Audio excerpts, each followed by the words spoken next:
Welcome back to another episode of Courts This Week, your go-to source for the latest legal updates presented by Livelaw. I'm your host, Ostika Das, and I'm here to take you through the most significant updates from this week. From the corridors of the Supreme Court to local judicial proceedings, I'll be providing you with clear and concise summaries that keep you informed and ahead of the curve. Remember, for a more in-depth understanding, do visit our website at www.livelaw.in. In today's episode, we are going to talk about Delhi Chief Minister Arvind Kejriwal's arrest, the EVM-VVPAT pleas in the Supreme Court, Baba Ramdev's apology before the Supreme Court for misleading advertisements, and much more. So let's dive into the headlines. Let's first delve into the significant developments this week concerning the Delhi liquor policy case. This week, the Supreme Court issued notice on Delhi Chief Minister Arvind Kejriwal's petition against his arrest by the Enforcement Directorate in connection with the alleged Delhi liquor policy scam. Senior advocate Dr. Abhishek Manu Singhvi, representing Kejriwal, highlighted the unusual aspect of the petitioner not being named in the ECIR or charge sheet. Singhvi argued that the arrest was aimed at hindering the Chief Minister's election campaign. The court has sought a response from the ED and scheduled the matter for hearing in the week commencing April 29th. Meanwhile, Kejriwal's judicial custody has been extended till 23rd April. In a related development, BRS leader K. Kavita has also been remanded to judicial custody until the same date in a case related to the alleged Delhi liquor policy scam. The Rouse Avenue courts in New Delhi also heard the second bail pleas of Aam Aadmi Party leader Manish Sisodia, who was denied bail by the top court last year in October, if you remember. However, the bench headed by Justice Khanna had clarified that if within 3 months the trial proceeded sloppily or slowly, the former Deputy Chief Minister of Delhi would be entitled to file a fresh application for bail. Special Counsel Zohaib Hussain, representing the Enforcement Directorate, opposed Sisodia's second bail plea vehemently, highlighting the alleged misuse of the government's excise policy for illicit gains. On 20th April, the court reserved its order on Sisodia's bail plea in both ED and CBI cases. This order will be pronounced on 30th April. And for more detailed updates, visit our website www.livelaw.in. We have more updates regarding Arvind Kejriwal. This week, a Delhi court also heard Delhi Chief Minister Arvind Kejriwal's application seeking permission for virtual consultations with his regular doctor due to fluctuating blood sugar levels. Kejriwal has claimed that since his judicial custody, his blood sugar levels are fluctuating at an alarming rate due to acute diabetes, which is posing a high risk to his health. The Enforcement Directorate alleged that Kejriwal's dietary choices contradicted his claims of high sugar levels, insinuating a ploy for bail. Advocate Zohaib Hussain, representing the central agency, told the court that while the Chief Minister claimed to have high sugar levels, he was having mangoes, sweets and tea with sugar in jail in order to increase his sugar levels to then justify medical bail. However, Kejriwal's counsel clarified that he has been consuming sugar-free products. Kejriwal's lawyer, Advocate Vivek Jain, also alleged that the ED lawyer was playing for the gallery and making submissions for the media. The court requested a medical report from Tihar jail authorities, listing the matter for further hearing the next day. The following day, the court continued to hear Kejriwal's plea for insulin administration and medical consultations in jail. Kejriwal's counsel countered ED's claims, asserting his adherence to a regulated diet. Senior advocate Abhishek Manu Singhvi told Special Judge Kaveri Baweja of Rouse Avenue courts that mangoes had been made to look like sugar bullets by the ED. He further clarified that Kejriwal used sugar-free in his tea. Senior advocate Ramesh Gupta, also appearing for Kejriwal, objected to ED's presence and said that the Central Probe Agency had no role to play in this matter as the issue was between the Chief Minister and the jail authorities. Despite objections from Kejriwal's legal team, the ED insisted that it was a party to these proceedings owing to allegations of malified intent against it. The counsel for Tihar jail informed the court that Kejriwal had previously taken insulin but stopped a while ago. He also pointed out that the home-cooked food that the Chief Minister was receiving allegedly did not follow the prescribed diet in as much as sugary fruits like mangoes were to be avoided. The counsel also informed the court that Kejriwal's blood sugar levels remain stable with occasional fluctuations. If he is administered insulin now, the counsel argued, the blood sugar level would drop drastically. When questioned if the home-cooked meals adhered to the diet chart allowed by the court, Kejriwal's legal team acknowledged minor deviations in his diet but affirmed compliance with the court's order regarding food intake. After hearing these submissions, the court reserved its decision, which is scheduled to be handed down on Monday. With Kejriwal's legal battle playing out in many courts in the national capital, a public interest litigation has been filed in the Delhi High Court for allowing the Delhi Chief Minister, currently in judicial custody, to govern remotely from jail by engaging in virtual conferences with cabinet ministers. The plea also seeks to prohibit media sensationalism regarding Kejriwal's resignation and potential imposition of precedence rule, citing that neither the constitution nor any law forbids ministers, including chief ministers or prime ministers, from governing while in custody. If you remember, other PILs have also been filed in the Delhi High Court, including 3 petitions by former Aam Aadmi Party MLA Sandeep Kumar seeking Kejriwal's resignation. Last week, Kumar's third such plea was rejected with a harsh rebuke and a cost of Rs 50,000. Stay tuned to livelaw for more updates on this case. Next, we turn to the pleas in the Supreme Court seeking more robust verification of EVM data against VVPAT records. The matter was heard by a bench of Justices Sanjeev Khanna and Dipankar Datta this week. Advocates representing the petitioners, including the non-profit Association for Democratic Reforms, propose measures like returning to paper ballots or physically depositing VVPAT slips for counting, citing concerns about transparency and susceptibility to malpractices in the current system. On the second day of hearings, Advocate Prashant Bhushan proposed modifications to improve VVPAT functionality, suggesting that the VVPAT screen light remain lit throughout voting to enhance transparency. He also highlighted alleged discrepancies in EVM functioning during mock polls in Kerala, prompting the bench to interact with an election commission official to clarify technical aspects. The official refuted the allegations, vouching for the integrity of EVMs and VVPATs. Senior advocate Maninder Singh, representing the election commission, also defended the existing system, insisting that it was tamper-proof and it minimized human error. Notably, Solicitor General Tushar Mehta criticized the timing of the petitions, insinuating an attempt to undermine the electoral process on the eve of elections. The court reserved judgment on the matter after 2 days of hearing. The first phase of Lok Sabha polls began this week. Stay tuned for this verdict on this crucial issue affecting elections nationwide.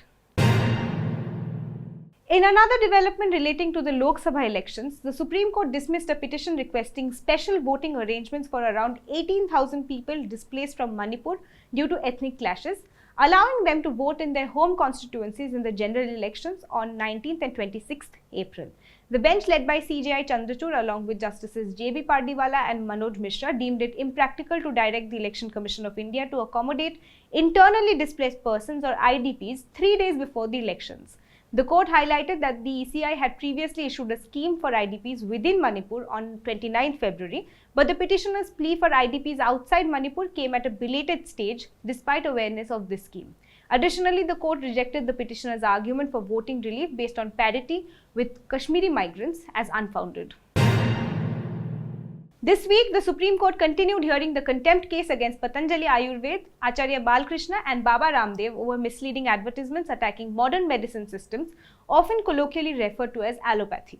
The court previously rejected 2 apology affidavits from Patanjali's MD and criticized Balakrishna and Ramdev for providing false flight details to evade court appearance. Uttarakhand authorities were also rebuked for inaction against Patanjali. During this week's session, both Ramdev and Balkrishna personally appeared before the court and offered unconditional apologies. Patanjali's counsel expressed willingness to issue a public apology. The bench comprising Justices Hima Kohli and Ahsanuddin Amanullah adjourned the hearing to 23rd April for redemption opportunities. Meanwhile, a different bench also heard Baba Ramdev's plea to consolidate FIRs from Bihar and Chhattisgarh concerning his remarks on allopathy and COVID treatment. The Indian Medical Association raised concerns about potential prejudice to COVID control due to Ramdev's influential misinformation. Ramdev sought a stay on FIR investigations and transfer to Delhi. Noting that the petition was filed in the year 2021, the Supreme Court granted Bihar and Chhattisgarh 2 weeks to provide updates on the status of the FIRs and the charge sheets, if any. The Supreme Court has refused to entertain the petition filed by Aam Aadmi Party MLA Amanatullah Khan against the dismissal of his anticipatory bail by the Delhi High Court in a money laundering case. This case relates to the alleged irregularities in the Delhi Waqf Board recruitment during Khan's chairmanship.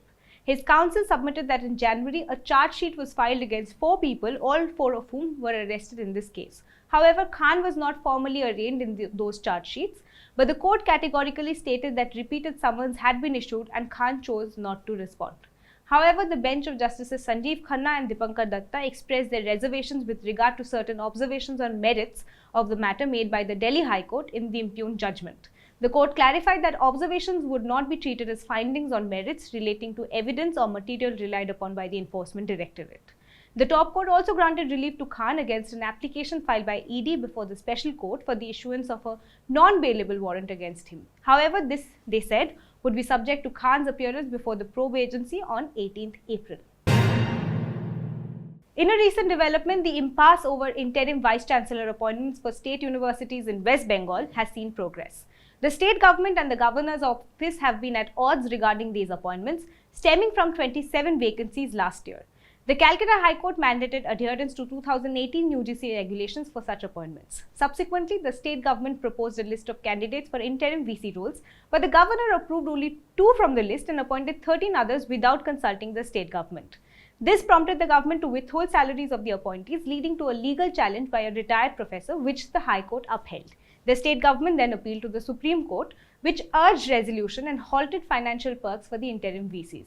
Now, in a positive turn, West Bengal Governor C.V. Anand Bose has agreed to fill 6 VC vacancies by appointing candidates recommended by the state government. In a significant ruling, the Supreme Court this week decided that the keys to a mosque in Irandol Taluka of Jalgaon, Maharashtra will remain under the control of the Municipal Council. This verdict came as the Apex Court disposed of an appeal by the Jummah Masjid Trust Committee against a Bombay High Court order which directed the return of the mosque keys to the council.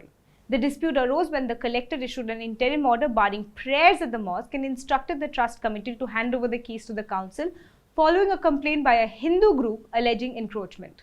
The Hindu group claimed that the mosque in question was actually a temple.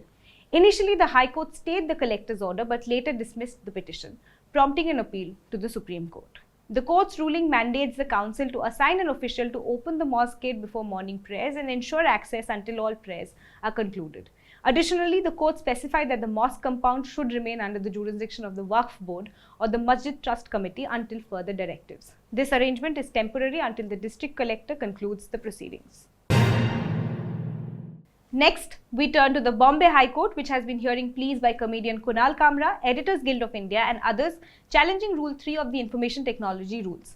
This rule, introduced in 2023, allows the government to establish a fact-check unit empowered to identify and direct the takedown of fake, false and misleading information about its business on social media.